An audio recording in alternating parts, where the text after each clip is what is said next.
කොළඹින් කටුනායකට අධිවේගයෙන් යන්න ඉදිවන මාර්ගයේ වැඩත් අධිවේගයෙන්. කටුනායක අධිවේගී මාර්ගයේ ඉදිකිරීම පිළිබඳ මේ වාර්තාව චරිත ධනංජයගෙන්.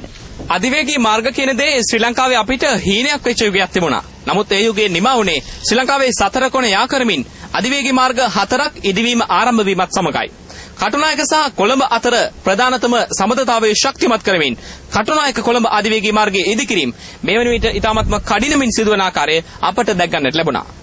කිලෝමීටර 26කට ආසන්න දෙකකින් හා මන්තිරු 4කින් සමන්විතව මාර්ගයේ ඉදිවන්නේ පැයට කිලෝමීටර 80කට වැඩි වේගකින් රථ වාහන ධාවනය කළ හැකි පරිදිය. ඒ අනුව මාර්ගයේ ඉදිවීමත් සමග කොළඹ සිට කටුනායකට විනාඩි 20ක් තුලදී ළඟා වීමට හැකිවනු ඇත. නවකැලණි පාලම, පෑලියගොඩ, ජාඇල, කටුනායක හා කෙරවලපිටිය ප්‍රදේශවලදී මාර්ගයට ප්‍රවේශ වීමේ හා පිටවීමේ හැකියාව පවතී. අධිවේගී මාර්ගයේ ඉදිකිරීම නියෝජ්‍ය මාත්‍ය නිර්මල කොතලාවල මහතාගේද නිරීක්ෂණයට ලක්විය. මේ මාර්ග සංවර්ධනය කිරීමෙන් ප්‍රදේශයට සිදුවෙන පරිසරය හානිය අවම කරන්නත් කටයුතු කරලා තිනවා. ඒ ප්‍රදේශයේ විශේෂත්වය හඳුනාගෙන ඒ ප්‍රදේශයේ තියෙන ඇල මාර්ග මේ ව්‍යාපෘතිය තුලින්ම සංවර්ධනය කිරීමේ කාර්යභාරයත් අද ඉටු කරලා තිනවා. මේ මාර්ගයේ වැඩ ආරම්භ කරේ 2009. ඒ වගේම මේ ව්‍යාපෘතිය අනිවාර්යයෙන්ම බලාපොරොත්තු වෙනවා 2013 දී මුල කාර්තුවේදී ජනතාව සතුටුපත් කරන්න ඒ වැඩ පිළිවෙල 45% වගේ වැඩ නිමවීම පවතිනවා.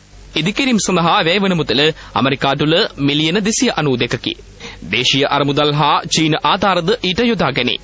ඉදිකිරීම සඳහා මුහුදු වැලි පමණක් භාවිත කරන අතර ගුවන් පාලම් සහිත මීටර 480ක දිග මාර්ග කොටසක්ද සුවිශේෂී ඉදිකිරීමක් ලෙස අධිවේගී මාර්ගයට එක්වේ.